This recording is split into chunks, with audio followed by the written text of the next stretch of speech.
Hello मित्रों, नमस्कार। देव exam studies channel में आपका स्वागत है। आज की क्लास हमारी जो है वो पर्यावरण की हमारी फर्स्ट क्लास है। पहले हम जानते हैं कि पर्यावरण क्या है ना। तो पहली क्लास हमारी पर्यावरण की है, तो पर्यावरण के बारे में हम जानेंगे कि पर्यावरण में क्या क्या चीज़ें होती हैं ना, तो उसकी हम बात करते हैं।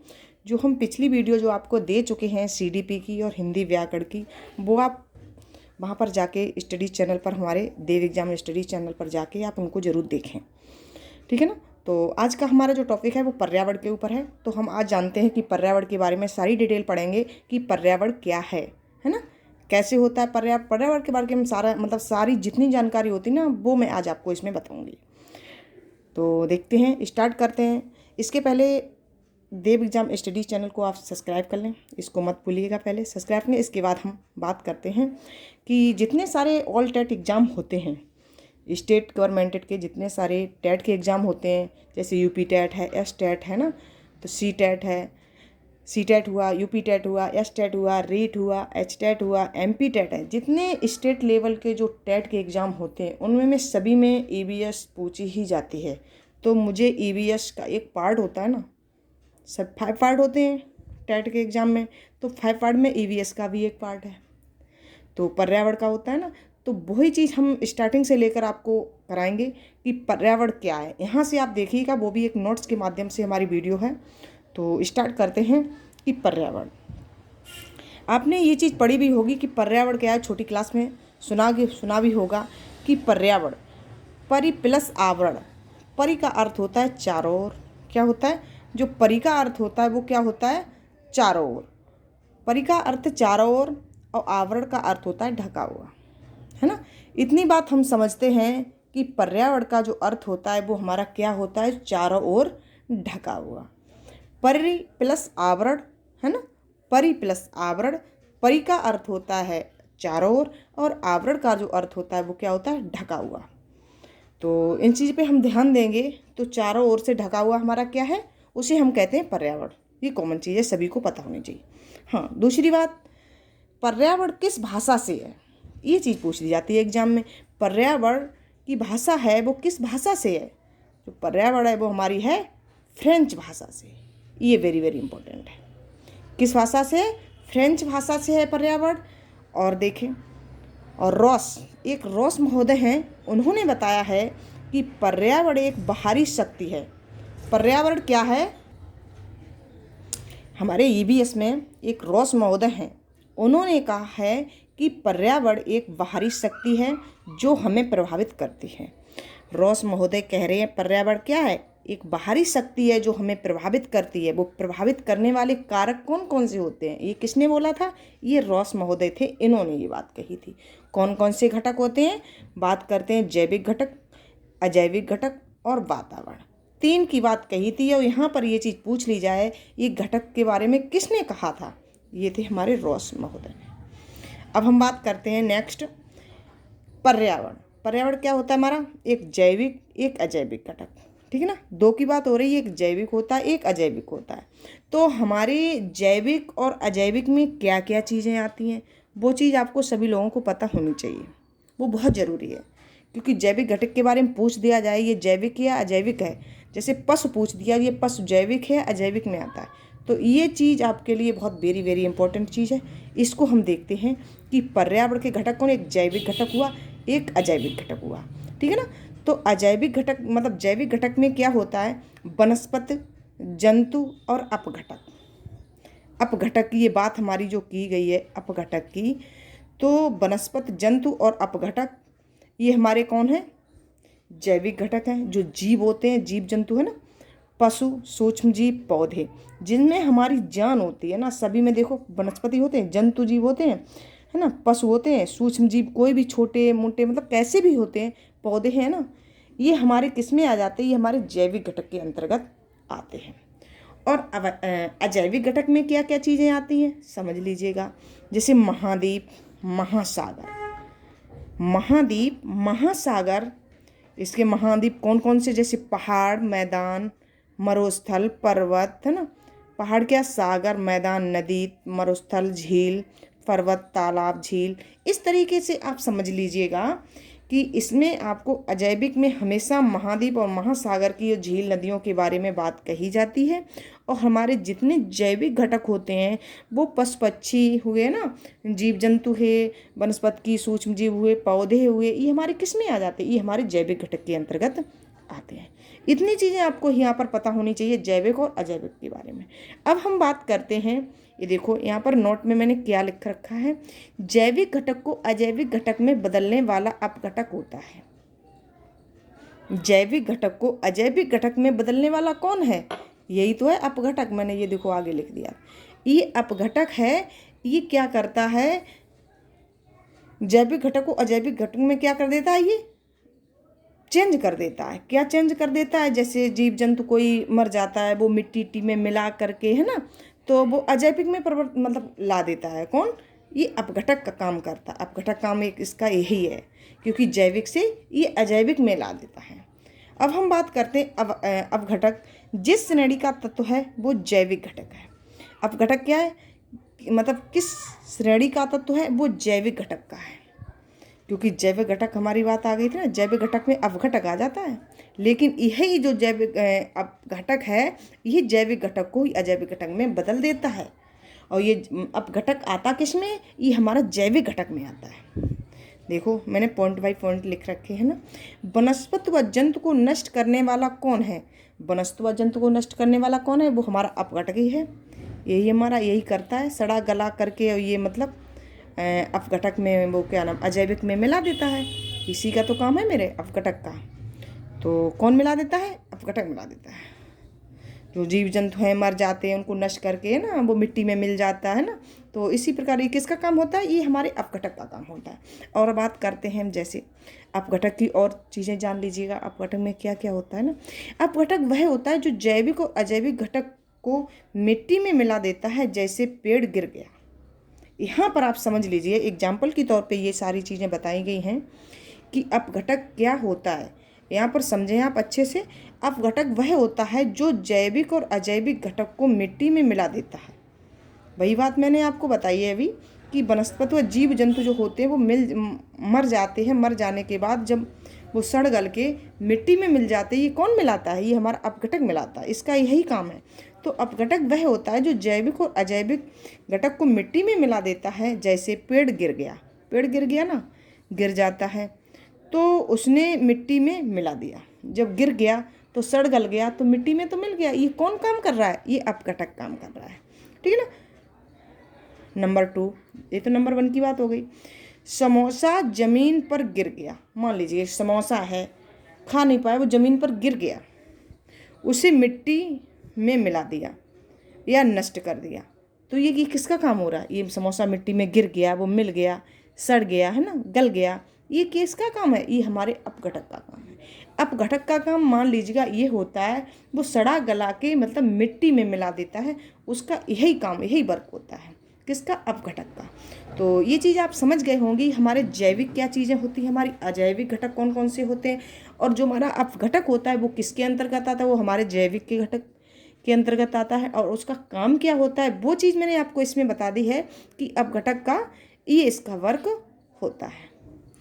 अब हम बात नेक्स्ट करते हैं कि पर्यावरण की संरचना। जो पर्यावरण की संरचना है वो किस प्रकार हुई है, वो बात करते हैं। तो देखते हैं।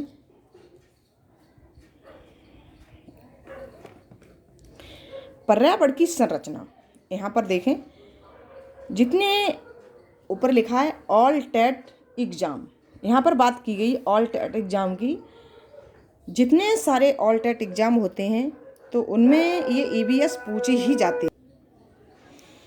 तो है ना। अब ये चीज़ आपको समझ में आ रही होगी कि जितने ऑल टेट एग्ज़ाम होते हैं स्टेट गवर्नमेंट के, सभी स्टेटों में होते हैं टेट के एग्ज़ाम, तो उनमें सभी में EVS पूछी जाती है। उसी प्रकार की ये मैं डिटेल वाली चीज़ लाई हूँ पर्यावरण की। पहली क्लास जो है हमारी वो थोड़ी डिटेल की रहेगी, फिर क्वेश्चन भी इसके कराएंगे। ये मतलब कैसे क्वेश्चन इस पर पूछे जाएंगे। ये बहुत अच्छी क्लास है जो मैं आपको नोट्स के माध्यम से दे रही हूँ। तो इसलिए आप देव एग्ज़ाम स्टडीज चैनल को सब्सक्राइब जरूर कर लें। अगर आप पहली बार हैं तो इसको देव एग्ज़ाम स्टडीज चैनल को सब्सक्राइब जरूर करें, इसे मत भूलिएगा। लाइक करें और इसे शेयर भी अपने दोस्तों के साथ करें, ठीक है ना, क्योंकि अपने साथ अपना भला तो हो ही रहा है लेकिन दूसरों का भी भला चाहिए। तो अब हम बात करते हैं पर्यावरण की संरचना। पर्यावरण की संरचना क्या होती है? पर्यावरण की संरचना का निर्माण 4 वर्गों से मिलकर बना है। कितने वर्गों से? 4। ये 4 वर्गों से मिलकर बना है। कौन कौन से हैं वो वर्ग? पर्यावरण में देखिएगा क्या बताया गया, स्थलमंडल, जलमंडल और वायुमंडल की बात की गई। किसकी बात की गई है? स्थलमंडल, जलमंडल और वायुमंडल और जैवमंडल। यहाँ पर्यावरण के जो स्थल हैं वो 4 हैं। कौन कौन से हैं? पर्यावरण की जो संरचना हुई थी वो 4 वर्गों से मिलकर हुई थी। वो 4 वर्ग हमारे कौन कौन से थे? स्थलमंडल था, जलमंडल था, वायुमंडल था और जैवमंडल था। अब हम एक एक पॉइंट को लेकर चलते हैं कि हमारा स्थलमंडल क्या होता है, हमारा जलमंडल क्या होता है, हमारा वायुमंडल क्या होता है और हमारा जैवमंडल कौन सा, ठीक है ना। तो इस चीज़ को देखते हैं, अच्छे से गहनता से इनको देखिएगा और जिस तरीके से मैंने ये सारी चीज़ें नोट्स बनाए हैं ना उसी प्रकार आप भी बनाइएगा। तो आप एग्ज़ाम से पहले ये चीज़ें देख लेंगे ना तो ईवीएस का ये जो 30 नंबर की ईवीएस जो आती है ना तो उसमें आपके मार्क्स पूरे में से पूरे ही आएंगे, ये आप समझ लीजिएगा, क्योंकि नोट्स के माध्यम से ये क्लास दी जा रही है। क्लास को आप स्टार्टिंग से लेकर एंड तक ज़रूर देखें, तभी ये सारी चीज़ें आपको समझ में आएंगी। नोट्स के माध्यम से वही क्लास होती है, वो बहुत अच्छी क्लास मानी जाती है। किस तरीके से मानी जाती है कि ये मानो कि एक एक पॉइंट को आपको डिटेल बाय डिटेल में मिलेगा जो आपके एग्ज़ाम में आएंगे ही, है ना। तो अब हम बात करते हैं स्थलमंडल की। जो हमारे पर्यावरण की संरचना हुई ना चार मंडलों में हुई है, तो हम 4 मंडल में फर्स्ट मंडल की बात करते हैं, वो हमारा है स्थलमंडल। स्थलमंडल में क्या होता है? पृथ्वी का लगभग भाग 29%, 29%। तो मैं बात करती हूँ आपसे स्थलमंडल की। पृथ्वी का लगभग भाग 29% है ना, 29% स्थलमंडल है। कितने प्रतिशत है? पृथ्वी का लगभग भाग 29% की बात हो गई, 29, जो अधिकांश जीव जंतु पेड़ पौधे का सार है। इसमें क्या क्या चीज़ें? पठार है, मृदा है, खनिज है, पहाड़ है और चट्टानें हैं। इसमें पठार हुए, मृदा हुए, खनिज हुए, पहाड़ हुए और चट्टानें हुई, ठीक है ना। ये चीज़ें जो आ जाती वो हमारे स्थलमंडल की बात यहाँ पर होती है। ये पृथ्वी की बात हो रही है यहाँ पे, जहाँ पर कितने परसेंट पे बताया गया आपको? 29%। कितने प्रतिशत है? ये 29 है, 29% है। तो यहाँ पर कितनी 29% में क्या क्या चीज़ें होती हैं स्थलमंडल में? पठार होते हैं, मृदा होते हैं और खनिज, पहाड़ और चट्टानें आदि। वो ध्यान रखना है इस चीज़ को कि स्थलमंडल में ये सारी चीज़ें आ जाती हैं। और कितने परसेंट? 29%। अब हम नेक्स्ट बात करते हैं जलमंडल की। तो हमारा जलमंडल क्या होता है? तो देखते हैं जलमंडल में पृथ्वी पर जलमंडल कितने परसेंट है? कितने परसेंट है? 71% है, 71% है ना। 71% होता है कितना? पृथ्वी पर जो जलमंडल की जो बात होती है वो हमारा कितना है? 71% है। और हमारा पृथ्वी पर लगभग जो भाग है स्थलमंडल का वो 29% है ना। और यहाँ जलमंडल 71% होता है, जल ज़्यादा है ना। तो जलमंडल पर्यावरण का महत्वपूर्ण घटक है। कैसा? ये पर्यावरण का बहुत ज़्यादा महत्वपूर्ण घटक, क्योंकि वहाँ पर जल ही जल होगा, है ना। तो बात हम करते हैं, ये महत्वपूर्ण घटक है क्योंकि यह पृथ्वी पर स्थलीय व जलीय जीवन को संभव बनाने वाला प्रमुख कारण है। किसको? पृथ्वी पर स्थलीय की बात की है, यहाँ पर जलीय जीवन को संभव बनाने वाला प्रमुख कारण है इसका। किसका? जलमंडल का। तो जलमंडल के अंतर्गत धरातलीय व भूमिगत जल को सम्मिलित किया गया है। धरातलीय है ना, और जो भूमिगत वाली जल को भी सम्मिलित किया गया, क्योंकि वहाँ मतलब जल से तो बहुत सारी चीज़ें पैदा होती है ना, खेती होती है तो जल से ही तो सब कुछ होगा। तो जल है, जल ही जीवन है, ये तो सभी लोग जानते हैं। तो जल हमारा है पृथ्वी पर कितने परसेंट है? वो हमारा है 71%। अब ये समझ लो 71% जल है। हमारे पीने वाला जल कितने परसेंट होगा? और ये भी हम बात करते पीने वाला, और वैसे जल हमारा कितना है? 71%। और 71% में क्या क्या चीज़ें निकल गई वो भी देखते हैं। पृथ्वी पर स्थित जल अनेक रूपों में पाया जाता है। अब इसी का पॉइंट है जलमंडल का कि पृथ्वी पर स्थित जल अनेक रूपों में पाया जाता है। कौन सा जल? जल के वाटर अनेक रूपों में पाया जाता है। जैसे, तो अब मैं बात करती हूँ आपसे कि पृथ्वी पर स्थित जल अनेक रूपों में पाया जाता है ना, जैसे महासागर, झीलें, बांध, नदियाँ, हिमनद, स्थल के नीचे स्थित भूगर्भित जल। ठीक है ना। ये क्या होता है, पृथ्वी पर जो स्थित हमारा जो जल है कितने प्रतिशत की बात हो रही है हमारी, 71% की बात हो रही है, 71% की बात हो रही है, 71% की बात हो रही है। महासागर, झीलें, बांध, नदियाँ, हिमनद, स्थल के नीचे स्थित भूगर्भित जल है। स्थल जो हमारी पृथ्वी है इसके नीचे की बात हमारी हो रही है, वहाँ पर 71% ये जल हमारा है। और नेक्स्ट पॉइंट की हम बात करते हैं, पृथ्वी पर 71% जल है, ये आपको पता हो गया। पृथ्वी पर जो हमारा जल है वो कितने परसेंट है, 71% है जल है, जो 1%, केवल 1% मानव के उपयोग में लाया जाता है। जो मनुष्य के उपयोग में लाया जाने वाला जो जल है वो कितने परसेंट है, केवल ओनली 1%, केवल ओनली 1%। और 71 पृथ्वी पर जो जल है वो हमारा कितना, 71% जल है। ठीक है ना। बाकी 70% जल लवणीय जल है, जो पीने लायक नहीं। इतनी बात आप समझें। जो मनुष्य के पीने लायक जो जल है वो हमारा 1% है, 1% है, 1% है। 70% जो जल है बाकी जो बचा हुआ वो हमारा लवणीय जल है। इसको जल को हम पी नहीं सकते, ये हमारे पीने योग्य नहीं है। ये हमारा 70% लवणीय जल है, जो किसी के काम में नहीं है, जो किसी के काम में नहीं आता है। वो 70% जल है ना हमारे पृथ्वी पर। और 1% जो जल है वो मानव के उपयोग में आता है, मनुष्य के उपयोग में, जो हम लोग पीते हैं, यूज करते हैं। तो यहाँ तक हमारी जल मंडल की बात हुई है और स्थल मंडल की बात आपको पता ही हो गई है। अब हम बात करते हैं वायुमंडल की, कि वायुमंडल में क्या होता है। एक्चुअली जीवन के लिए एक महत्वपूर्ण घटक है। किसके लिए, जीवन के लिए एक महत्वपूर्ण घटक है। इसके बिना जीवन की कल्पना नहीं की जा सकती है, क्योंकि वायुमंडल में एक महत्वपूर्ण घटक है वायुमंडल का, इसके बिना जीवन की कल्पना नहीं की जा सकती अगर वायुमंडल नहीं है तो। वायुमंडल में क्या होता है कि विभिन्न प्रकार की गैसें पाई जाती हैं। वायुमंडल में जो हमारी जो गैस होती है वो मतलब कहाँ पाई जाती हैं, विभिन्न प्रकार की जो जितनी गैसें हमारी जो होती हैं वो हमारी वायुमंडल में पाई जाती हैं, जिसमें ऑक्सीजन, नाइट्रोजन, कार्बन डाइऑक्साइड महत्वपूर्ण है। कौन कौन सी महत्वपूर्ण है, ऑक्सीजन, नाइट्रोजन और कार्बन डाइऑक्साइड, ये हमारे लिए बहुत महत्वपूर्ण है। अब वो ये समझ लें आप, वायुमंडल में नाइट्रोजन की मात्रा कितनी होती है, ऑक्सीजन की कितनी होती है, आर्गन की कितनी होती है, कार्बन डाइऑक्साइड की कितनी होती है। ये चीज़ हम समझ लें, क्योंकि ये एग्जाम में पूछे ही जाते हैं। Very very important. ठीक है ना। तो अब हम बात करते हैं आपसे कि नाइट्रोजन की मात्रा कितनी होती है, 78.8%। ये किसका होता है, ये नाइट्रोजन का होता है। इसको हम 78% भी कहते हैं, 78%। ठीक है।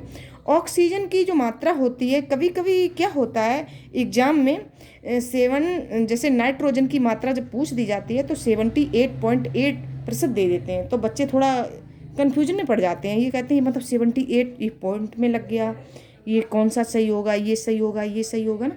तो इस तरीके से कभी इस तरीके का भी दे दिया जाए तो आपको परेशान होने की कोई ज़रूरत नहीं है। 78.8% या 78% को बोल सकते हैं। ऑक्सीजन 20.95% है ना।